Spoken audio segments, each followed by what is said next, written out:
Hi, my name's James Hooper. I've been riding for 10 years now, also a Liquid Force team rider, and I'm going to talk to you today how to choose a wakeboard.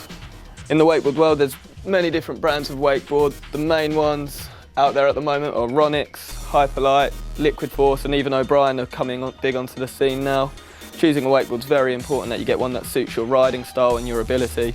You don't want to be going for something too advanced or something too below your standard, so it's very important to choose your wakeboard. There's different wakeboards for chicks, for guys. Chicks ones are usually the pretty patterned ones, very similar to the guys ones, just ever so slightly changes in a lot of the rocker, which is the curvature of the board. And then the guys ones, normally fairly basic, graphic on it. As you can see, there's a lot of difference. This one here is the Liquid Force Watson board, one of our top end boards.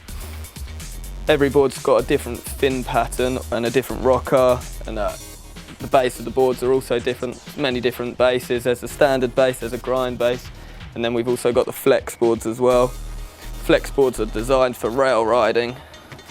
So with a flex board, very similar design, they're usually a lot thinner, and the rocker on them is also very basic.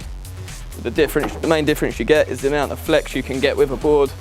Whereas most boards are stiff, this is designed almost around a snowboard. Very basic base, so when you're going over the rails you don't cause too much damage to the board. And just a very different wakeboard indeed. So okay, here we've got a Hyperlight Premier board, and we've also got a Liquid Force S4. The rocker on these boards is two very different rockers. The Hyperlight Premier comes with a very aggressive 3-stage rocker.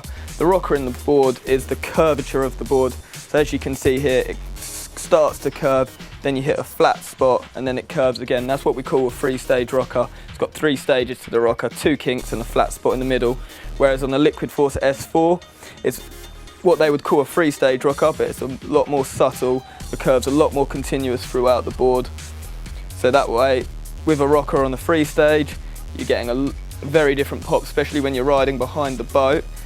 You'd use the 3-stage rocker as a more advanced board, and you get a very big boot off it, whereas a continuous rocker, you get less of a boot, but it's much more suitable for most riding levels, and it's a lot easier to land on.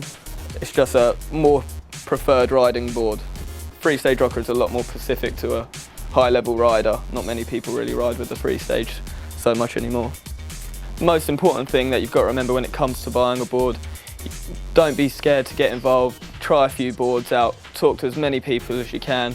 Buying a board's a big step, and you've got to know which board is right for you. And they're just a few tips on about getting your first wakeboard.